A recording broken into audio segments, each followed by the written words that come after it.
comfortable with you, and we can start with the session. So today I'm going to begin with, I'm going to start with the poster what I posted. I categorically talked about money, and I said that man made money, and in today's world, money is going to make the man. I very strongly believe that yes, it is partially true that पैसा बहुत कुछ होता है और पैसे के अलावा काफ़ी सारी चीज़ें नहीं हो सकती, लेकिन मुझे ऐसा लगता है कि सिर्फ और सिर्फ पैसा ही सब कुछ नहीं होता। पैसे के अलावा भी बहुत सारी चीज़ें मैटर करती है हमारे जीवन में, जो शायद हमने ये पिछले 65 दिन के लॉकडाउन में देखा है। एंड इस पर्टिकुलर सिचुएशन में जो हम समझ पाए कि हमारे रिलेशन, हमारी एक दूसरे के साथ में अंडरस्टैंडिंग, हमारा बहुत सारा जिसको हम बोलेंगे कि रिलेशनशिप जो है वो पैसे से कई गुना ज़्यादा मैटर करता है। यहाँ कहीं बहुत सालों पहले पढ़ा हुआ एक कोटेशन, एक थीम सेंटेंस मुझे याद आता है। वो थीम सेंटेंस कहता है कि थीम सेंटेंस बोलने से अच्छा एक बहुत बढ़िया कंसेप्ट है, मैं समझता हूँ ये कंसेप्ट अगर देखते हैं तो देखिए कैसा है। कंसेप्ट क्या कहता है? चवन्नी आगे फेंको, चवन्नी आगे फेंको, चवन्नी पीछे फेंको, चवन्नी साइड में दो और चवन्नी जेब में रखो। When talking about money, we'll just see a very simple thing. क्या बोलता है कि आपकी जो भी इनकम है, whatever money you earn, say for example you earn 1 rupee, 1 रुपया अगर आप कमाते हो, तो इस 1 रुपये में से चवन्नी जो है आपकी, वो मतलब 25% of the profits और 25% of your income must go on to the next generation. चवन्नी आगे फेंको, चवन्नी पीछे फेंको, मतलब आपकी 25% of the income should go or must go to the next or the generation who is behind you. जो आपके parents है, जो आपके फादर मदर है, जो भी एडल्ट्स आपके घर में, इन लोगों के साथ में 25% ऑफ द इनकम आपने शेयर करनी है, राइट?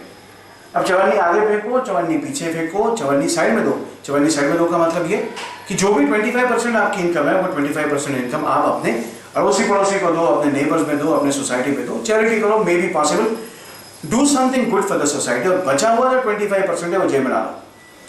हमारे साथ अनफॉर्चुनेटली समस्या यह है कि हमने 1 रुपया अपना जो है कमाई का, वो 1 रुपया तो जेब में रख लिया है, और साथ साथ में हम अब ये भी देखने की कोशिश कर रहे हैं, ये भी समझने की कोशिश कर रहे हैं कि हम आजू बाजू वाले का रुपया जो है वो जेब में कैसे डालेंगे।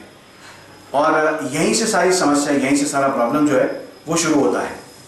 मुझे ऐसा लगता है पैसा कमाने में कोई हर्ज नहीं, रादर आई शुड से पैसा कमाना चाहिए, बहुत अच्छे तरीके से कमाना चाहिए, क्योंकि उसी से हम सभी का भला कर सकते हैं, या सभी के बारे में सोच सकते हैं, सभी के बारे में सभी के लिए बहुत सारी चीज़ें कर सकते हैं।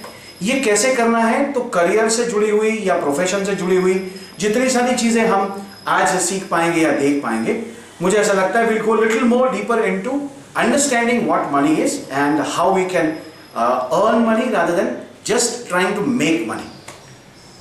तो जो कुछ भी आपके पास में है उसको जितना ज़्यादा शेयर करेंगे, बहुत सालों से मेरे दिमाग में कंसेप्ट है, वो कहती है कि society will only grow when those who have will share with those who don't have. ये शेयरिंग जितना ज़्यादा होगा उतना डिफरेंस जो है वो कम होने वाला है, right?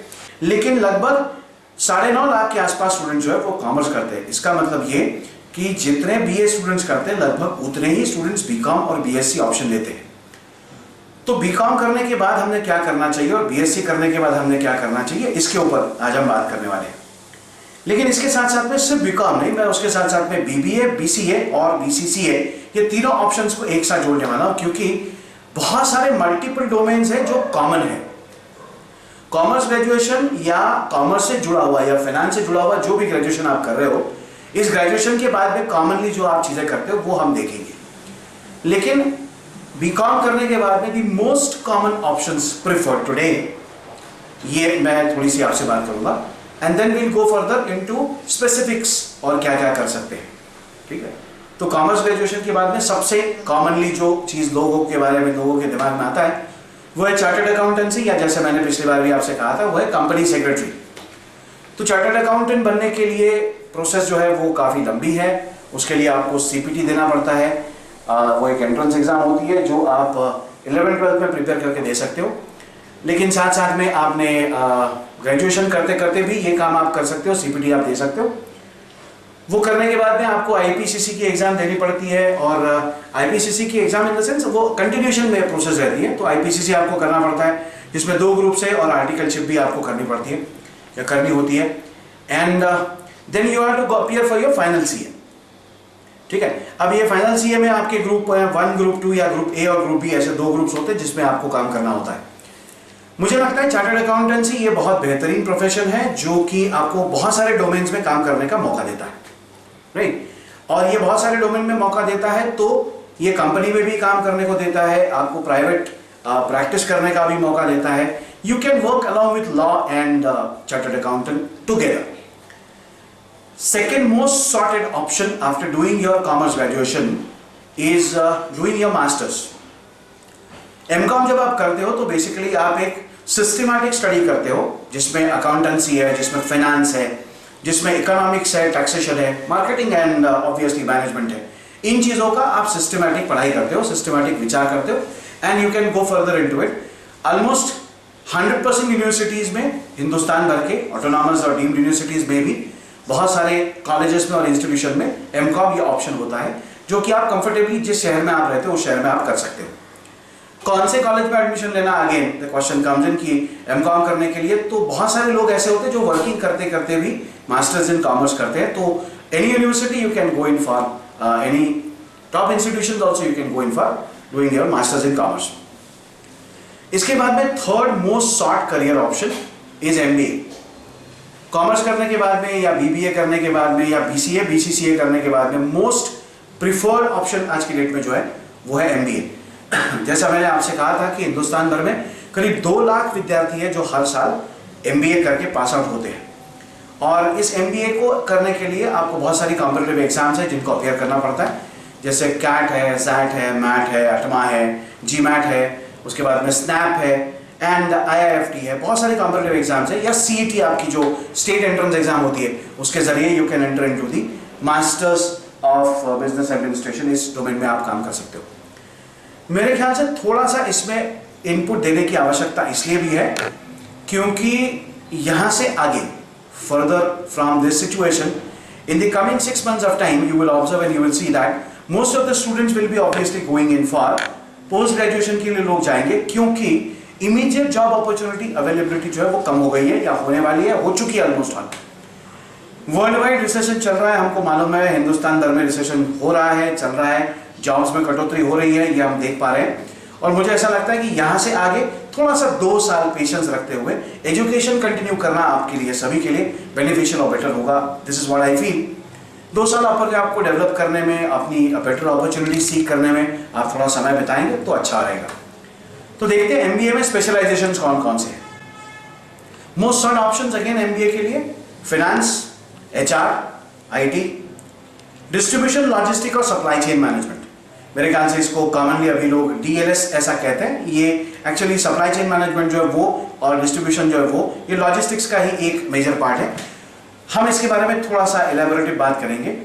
And marketing, business management, ये 2 एरियाज है जहाँ पे बहुत प्रोमिनेंटली लोग काम कर सकते हैं। ऑब्वियसली टुडे मार्केटिंग के साथ में डिजिटल मार्केटिंग भी it's a part and parcel of that. तो इसके अलावा भी 2 ऐसे एरियाज है मुझे लगता है जो अभी as on date upcoming areas है या प्रोफेशंस है या करियर ऑप्शंस है जो आप बेहतर तरीके से चुन सकते हैं, जिसमें से एक है रूरल मैनेजमेंट और दूसरा है हेल्थ केयर मैनेजमेंट। जैसा कि हम जानते हैं, इसके पहले वाले सेशंस में भी मैंने आप लोगों से शेयर किया था, बात की थी कि ऐसी वो सारी इंडस्ट्रीज, ऐसे वो सारे प्रोफेशंस जो यहाँ से आगे 5 साल तक के बेहतर तरीके से और बेटर अपॉर्चुनिटीज आपको प्रोवाइड करेंगे। उसमें एक health care management, number 2 pharmaceutical management, number 3 शायद operations and the most important is biotechnological management. ये आते हैं। ये हालांकि निश एरियाज है, लिमिटेड एरियाज है, लेकिन इसमें अपॉर्चुनिटी जो है वो ज्यादा अच्छी आने वाली है। इसमें एक और मैनेजमेंट का कोर्स है जिसमें हम कहते हैं एमबीए इन इवेंट मैनेजमेंट। ऐसे बहुत सारे मल्टीपल ऑप्शंस आपके शहर में, आपके घर के आसपास के जो भी कॉलेजेस है आपकी यूनिवर्सिटी में अवेलेबल आपको हो सकते हैं। इसमें कॉमनली, जैसा मैं हमारे एक एक्सपर्ट से बात कर रहा था, तो वो कहते हैं कि कॉमनली 2 टाइप के मैनेजमेंट कोर्सेज होते हैं। एक जिसको आप लोग MMS MBA कहते हो और एक जिसको लोग PGDM कहते हैं। अब ये दोनों कोर्सेज में डिफरेंस बेसिकली ये है कि एक जो है वो गवर्नमेंट एफिलिएटेड और गवर्नमेंट अप्रूव्ड भी होता है और साथ साथ में उसका फीस स्ट्रक्चर जो है वो कंपैरेटिवली कम होता है। And the second one preferably is an autonomous course which is run by most of the institutions हालांकि दोनों में प्लेसमेंट के लिए कोई बहुत बड़ा अंतर नहीं है, दोनों के सिलेबस में कोई बहुत बड़ा अंतर नहीं है, सिर्फ थोड़ा कॉस्ट का डिफरेंस है। मैंने जैसे आपको इसके पहले भी कहा था कि गवर्नमेंट एफिलिएटेड इंस्टीट्यूशंस और ऑटोनॉमस इंस्टीट्यूशन में यही थोड़ा सा डिफरेंस आपको फीस स्ट्रक्चर का रहेगा। तो कौन सी इंस्टीट्यूशन अच्छी है अगर पूछते हैं तो मुझे लगता है let us go little deeper into the specialization वाला। जैसे महाराष्ट्र भर में, बॉम्बे, पूना में बहुत सारे इंस्टीट्यूशंस हैं जो कि टॉप रैंकिंग हिंदुस्तान के 50 इंस्टीट्यूशन में आते हैं। फॉर एग्जाम्पल SIES एक ऐसा इंस्टीट्यूट है नवी मुंबई में जो कि आपको मार्केटिंग में भी स्पेशलाइजेशन और बाकी एरियाज में स्पेशलाइजेशन करवाता है। लेकिन SIES एक ऐसा इंस्टीट्यूशन है which is known for marketing management. जैसे आपका फाइनेंशियल मैनेजमेंट के लिए या फाइनेंस के लिए टॉप रैंकिंग इंस्टीट्यूशंस है। I hope you already know Indian institute of management जितने भी आपके 20 इंस्टीट्यूट्स है जो कि A से लेके तो J तक के जाते हैं या Z तक के जाते हैं। तो अहमदाबाद है, बॉम्बे है, कोलकाता है, नागपुर में भी ऐसे इंस्टीट्यूट है।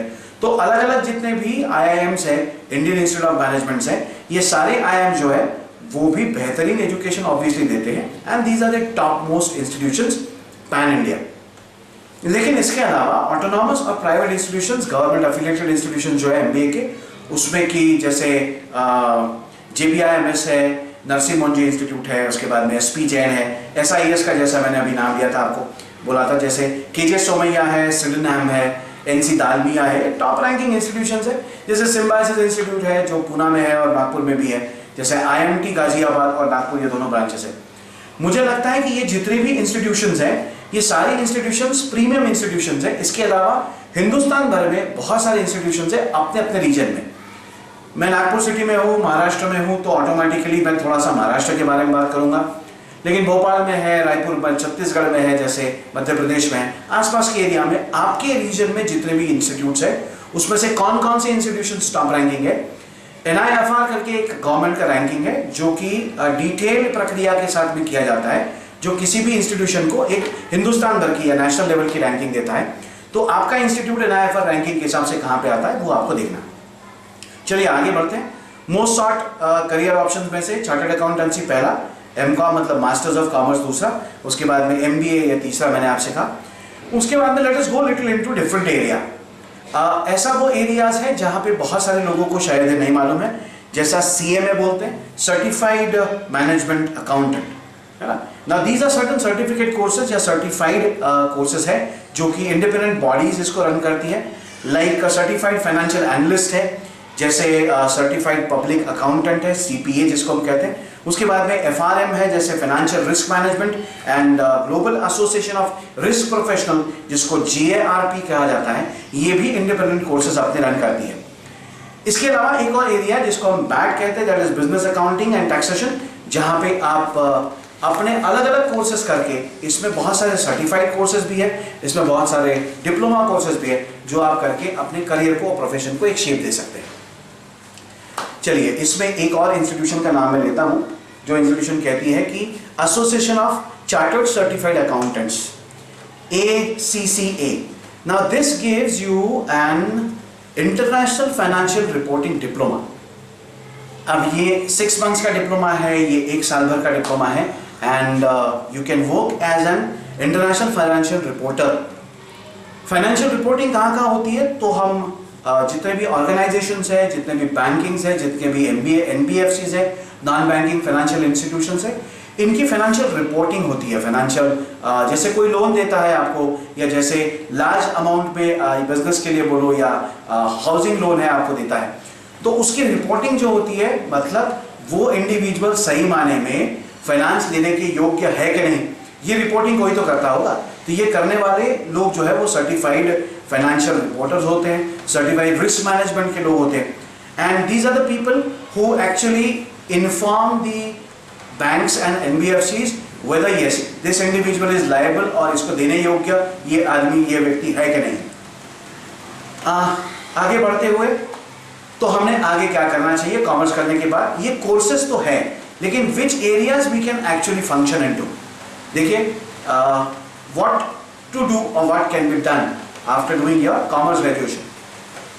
डिजिटल मार्केटिंग, जैसे मैंने पिछले हम 3-4 सेशन से बात कर रहे हैं कि डिजिटल मार्केटिंग एक एरिया है जहाँ पे आप बहुत प्रिडोमिनेंटली किसी भी डिग्री के साथ में आप काम कर सकते हो. And then you can work into as a fund manager, you can work into as a financial modelling person, you can work into as investment banking और rather I should say the banking area. तो जैसा मैंने कुछ competitive exam के नाम में लूंगा, इसके बारे में और डिटेल्स में हम 1-2 सेशंस के बाद में बात करेंगे. किसी एक्सपर्ट को हम इनवाइट करेंगे and then we'll talk about it. लेकिन बैंकिंग में क्लरिकल और प्रोबेशनरी ऑफिसर, ये दोनों एरियाज में आप अच्छे से काम कर सकते हो even after doing your commerce graduation. Arts में भी हमने इसके बारे में बात की थी. जैसा अलग अलग PSU जो है, पब्लिक सेक्टर यूनिट जो है, लाइक BPCL है, उसके बाद गेल है, GAIL है, उसके बाद में ONGC है या BSNL है, ऐसे पब्लिक सेक्टर यूनिट में भी आप you can work in the accounting area और अकाउंटिंग सेक्टर में आप काम कर सकते हो. ऑडिटर्स करके obviously you can surely function and you can work upon. Then you can talk about as loan and credit officers, जैसा कि मैंने आपसे अभी शेयर किया था. सेल्स एंड मार्केटिंग में 100% आप काम कर सकते हो. Preferably you can work with marketing and FMCG जितने भी कंपनीज हैं इन ऑर्गेनाइजेशंस में रिक्वायरमेंट इसकी बहुत ज़्यादा है. मुझे ऐसा लगता है कि अभी इस कोविड सिचुएशन के बाद एक बहुत इंपॉर्टेंट सेंटेंस शेयर कर रहा हूं आपसे. I think anybody and everybody can get a job. I think anybody and everybody can get a job. He may not get the salary what he expects to get after having certain qualification, but obviously he would be getting a job. तो जैसा last session में भी मैंने कहा था कि opportunities are never lost. If you don't grab the opportunity, somebody else will do. जो भी अपॉर्चुनिटी अभी काम करने की आपको मिल रही है या मिलती है, उस अपॉर्चुनिटी को इमीडिएटली आपने ग्रैब करना है और उस अपॉर्चुनिटी के साथ में आपने आगे बढ़ना है. जिसमें हो सकता है कि कस्टमर रिलेशनशिप एग्जीक्यूटिव बने आप, कस्टमर रिलेशनशिप ऑफिसर बने आप. इसके लिए कुछ स्किल्स और कुछ एबिलिटीज आपको डेवलप करनी है, जो हम धीरे धीरे करते हुए इन सारे सेशंस में एक एक करते हुए बात करेंगे. You can enter into the world of statistics and I would say market research analyst करके भी आप काम कर सकते हो. जैसे कि बहुत सारी कॉम्पिटिटिव एग्जाम्स होती है जहां पे आप इसकी एंट्री पॉइंट है. वो एक और मेजर डोमेन, मेजर एरिया जहां पे आप कॉमर्स करने के बाद, ग्रेजुएशन करने के बाद कर सकते हो. जैसा BA से हमने बात की थी, जैसा कि हमने उसके बारे में बात की थी, that was entering into the domain of law. BA करने के बाद LLB कर सकते हो, वैसे BCom करने के बाद भी आप LLB कर सकते हो. और ऑब्वियसली स्पेशलाइज्ड एरिया में काम करने की चॉइस भी आपको है. लाइक कंपनी लॉ असिस्टेंट करके आप आगे काम करोगे, उसके बाद में कॉर्पोरेट लीगल असिस्टेंट करके आप काम करोगे. You can actually function and you can actually perform into the domain of law in the corporate world और द कॉर्पोरेट एरिया. पिछली बार मैंने आपसे एक और बात की थी जिसमें institute of Rajiv Gandhi institute of IPR, जिसको मैंने बोला था इंटेलेक्चुअल प्रॉपर्टी राइट, ये नागपुर सिटी में है, one of the only institutes in India. Obviously इसके बहुत सारे कोर्सेस हैं जो आपको इस एरिया में, IPR के एरिया में एंट्री देते हैं. BSc करने के बाद और BCom करने के बाद ये एरिया आपके लिए, डोमेन आपके लिए खुलता है. और मुझे लगता है कि you can and you should enter into it. जिन लोगों को एजुकेशन के सेक्टर में जाना है या एजुकेशन के साथ में काम करना है, ऑब्वियसली इन लोगों ने B.Ed D.Ed करना है. अलग अलग एक्सपेरिमेंट करके लोग देख रहे हैं, हमारी टीम जो है वो देख रही है ताकि आप मुझे बेहतर देख पाओ. तो B.Ed D.Ed भी आप आगे कर सकते हो भी कॉमर्स ग्रेजुएशन करने के बाद. You can actually enter into, जैसा लास्ट टाइम मैंने बात की थी, तो हाई स्कूल में आप काम कर सकते हो, मिडिल स्कूल में आप काम कर सकते हो. कॉमर्स ग्रेजुएशन करके एजुकेशन में जाना आसान भी है. इसके साथ साथ में सोशल वर्क का एरिया जो है, क्योंकि BA करने के बाद में लोग MSW भी करते हैं, जैसे BSW एक डोमेन है, वैसे मतलब सोशल वर्क का एक बैचलर्स कोर्स होता है, उसके बाद में आप मास्टर्स में एंटर कर सकते हो. तो you can do MSW even if you do your graduation in any of the domain. Individually मुझे ऐसा पर्सनली फील होता है कि ग्रेजुएशन आप कहीं पे भी करो, there are certain common exams which you can surely opt in and which you can surely go on. ये कुछ कॉमन एग्जाम्स के बारे में मैं थोड़ा सा आपको ब्रीफ करता हूँ, then I will enter into the area of science. हम कॉमनली कहते हैं कि गधे घोड़े सारे एक लाइन में खड़े होते हैं. गधे घोड़े का मतलब किसी को भी मैं कोई एनिमल से कंपेयर नहीं कर रहा हूँ, लेकिन हम कॉमनली बोलते हैं BA is equal to BCom is equal to BSc is equal to BBA is equal to BCCA is equal to MBA is equal to BE is equal to MBBS is equal to B Pharma. ये जितने भी bachelors वाले course हैं, ये सब एक platform की एक लाइन के ऊपर खड़े होते हैं when it comes to entering certain competitive exams. and when it obviously comes to entering into the master's domain or master's area, ये कॉम्पिटिटिव के वर्ल्ड में हम इंडिपेंडेंटली एंटर करने वाले हैं अलग से। जैसे MBA की एग्ज़ाम है, जैसे UPSC की एग्ज़ाम है, जैसे MPSC की एग्ज़ाम मतलब स्टेट सिविल सर्विस की एग्ज़ाम है, मैं सिर्फ नाम ले रहा हूँ। बैंकिंग की एग्ज़ाम है, इंश्योरेंस से एसोसिएटेड एग्ज़ाम है, जैसे IC38 या IRDA की एग्ज़ाम्स है, जैसे एजुकेशन से एसोसिएटेड एग्ज़ाम्स है, BEd, DEd, PGT, उसके बाद में TGT, उसके बाद में PRT, बहुत सारी अलग अलग एग्ज़ाम्स है, जिसके साथ साथ में आपकी आर्म फोर्सेस की सभी एग्ज़ाम्स आती हैं। इसके लिए इन प्लेटफॉर्म्स के लिए मेरे ख्याल से कोई भी ग्रेजुएशन स्पेसिफिक एरिया में जाने वाला कोई भी ग्रेजुएशन अगर आप करते हो तो आप कंफर्टेबली इन एग्ज़ाम्स के साथ अपीयर कर सकते हो। उसके लिए क्या करना है वो हम आने वाले सेशन में आगे देखेंगे, लेकिन अभी इस बार कॉमर्स के साथ क्या क्या करना है ये आपको मैंने थोड़ा सा ब्रीफ करने की कोशिश की। मैंने टोटल आपको 22 अलग अलग डोमेन या 22 अलग अलग एरियाज़ आपसे शेयर किए, बताएं आपको कि इन एरियाज़ में आप काम कर सकते हो। इसके साथ साथ में MBA के करीब 20 से 25 अलग अलग मैंने आपको स्पेशलाइजेशंस बताए, जिसमें फाइनेंस, मार्केटिंग, सेल्स, बहुत सारे अलग अलग एरियाज़ के बारे में मैंने बात की। Can students be motivated to opt surveyors for surveyors after graduation? Yes, obviously. तो BCom किए हुए या BBA किए हुए स्टूडेंट जो है उनके लिए मैंने सर्वेयर ये एक ऑप्शन ऑलरेडी कॉमर्स ग्रेजुएशन के साथ बताया था। जैसे कि हम जानते हैं कि सर्वेयर के लिए स्पेसिफिकली ऑडिटर्स एंड सर्वेयर्स ऐसे दो एरियाज हैं जहाँ पे ये कंफर्टेबली काम कर सकते हैं। ये सर्वेयर जो होते हैं ये सर्वेयर बैंक्स में भी ऑपरेट करते हैं, ये सर्वेयर्स आपके फाइनेंशियल इंस्टीट्यूशन के साथ भी ऑपरेट करते हैं। जैसे मोस्ट कॉमन एग्जाम्पल मैं आपको देता हूँ, आपकी गाड़ी का एक्सीडेंट हो जाता है, आप अपनी गाड़ी को रिपेयरिंग करने के लिए किसी शोरूम में ले जाते हो तो वो बोलता है कि इंश्योरेंस क्लेम करना पड़ेगा। ये जब हम इंश्योरेंस क्लेम करते हैं तो ऑब्वियसली वो बोलता है कि सर एक सर्वेयर आएगा, वो सर्वे करेगा, वो सर्वे का अपना रिपोर्ट देगा। ये जो सर्वेयर है ये सर्वेयर सिर्फ और सिर्फ इससे गाड़ियों के इंश्योरेंस से जुड़ा हुआ नहीं है। तो बहुत सारे अलग अलग इंश्योरेंस एजेंसीज और कंपनीज, बहुत सारे बैंक जो है वो as a surveyor, as a field officer करके या फील्ड सर्वेयर करके आपको अपॉर्चुनिटी देते हैं। मैं एक सिंपल एग्जांपल आपको देता हूँ। एक हमारा मित्र है जो इंजीनियरिंग ग्रेजुएट कर चुका है, पूना में जो इंस्टीट्यूशन है जो स्पेसिफिकली आपको मैनेजमेंट करवाती है, इंफ्रास्ट्रक्चर मैनेजमेंट करवाती है, उसमें से उसने MBA किया है। He started working in the sector of infrastructure and management and presently he is working with ICICI and HDFC Bank। वो ICICI से HDFC में शिफ्ट हो गया। क्या करता है वो? तो वो एनालिसिस और सर्वे का काम करता है। एनालिसिस और सर्वे का काम मतलब क्या? लोन के लिए जो भी एप्लीकेशंस आते हैं तो वो सर्वे करता है और वो एनालिसिस करके अपनी रिपोर्ट देता है, जो मैंने फाइनेंशियल रिपोर्टिंग की बात की थी आपसे।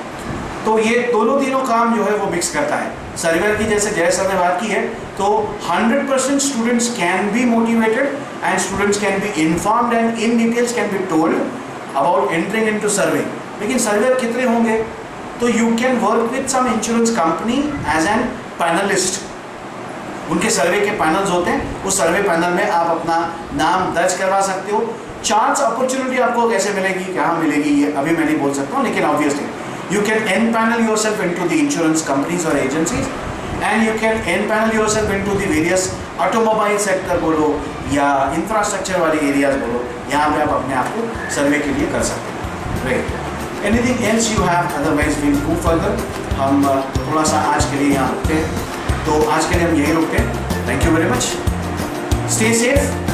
कल से लॉकआउट 1 स्टार्ट हो रहा है, जिसको लोग लॉकडाउन 5 कह रहे हैं, मैं उसको लॉकआउट 1 बोलूँगा, क्योंकि धीरे धीरे करते हुए हमारा जनजीवन जो है वो सामान्यता की ओर हम जाने वाले हैं। And live a better, live a happy life. अपनी एक्टिविटी, फिजिकल एक्टिविटी वैसे चलने दीजिए। So stay home, start work slowly and steadily. Thank you very much. Good night.